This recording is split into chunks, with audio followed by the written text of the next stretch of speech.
प्राचीन काल में महिध्वज नामक एक अत्यंत धर्मात्मा राजा राज्य करता था। उसका छोटा भाई व्रजध्वज बहुत ही क्रूर और ईर्ष्यालु था। ज्येष्ठ माह के कृष्ण पक्ष की एकादशी को अपरा एकादशी मनाई जाती है। अपरा एकादशी को अचला एकादशी भी कहा जाता है, जिसका अर्थ है कि इसका फल स्थिर और कभी नष्ट नहीं होने वाला है।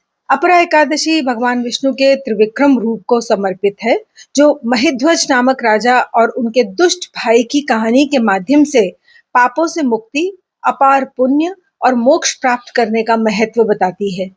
यह कथा धर्म की विजय और भगवान की कृपा का संदेश देती है। अपरा एकादशी की कथा। प्राचीन काल में महिध्वज नामक एक अत्यंत धर्मात्मा राजा राज्य करता था। उसका छोटा भाई व्रजध्वज बहुत ही क्रूर और ईर्ष्यालु था। उसने राजा की हत्या कर दी और उनके शव को पीपल के पेड़ के नीचे गाड़ दिया। अकाल मृत्यु होने के कारण राजा की आत्मा एक प्रेत बन गई और उसी पीपल के पेड़ पर रहने लगी। वह प्रेत राहगीरों को परेशान करता था। एक दिन वहां से धौम्य नामक ऋषि गुजरे।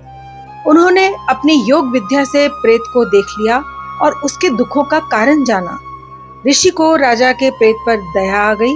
उन्होंने अपरा एकादशी का व्रत किया और उसका पुण्य उस प्रेत राजा की आत्मा को समर्पित कर दिया।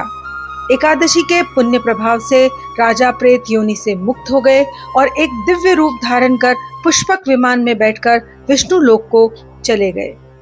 अपरा एकादशी के व्रत का बहुत महत्व है। इस व्रत के करने से पापों से मुक्ति मिलती है। अपरा एकादशी के व्रत से ब्रह्म हत्या, परनिंदा, गोत्र की हत्या और झूठी गवाही जैसे गंभीर पापों का नाश होता है। इस व्रत को करने से अपार पुण्य मिलता है, जो अश्वमेघ यज्ञ, गंगा स्नान या दान करने के बराबर बताया गया है। इस व्रत के पालन से जीवन में सुख, शांति और मोक्ष की प्राप्ति होती है। बोलो विष्णु भगवान की जय।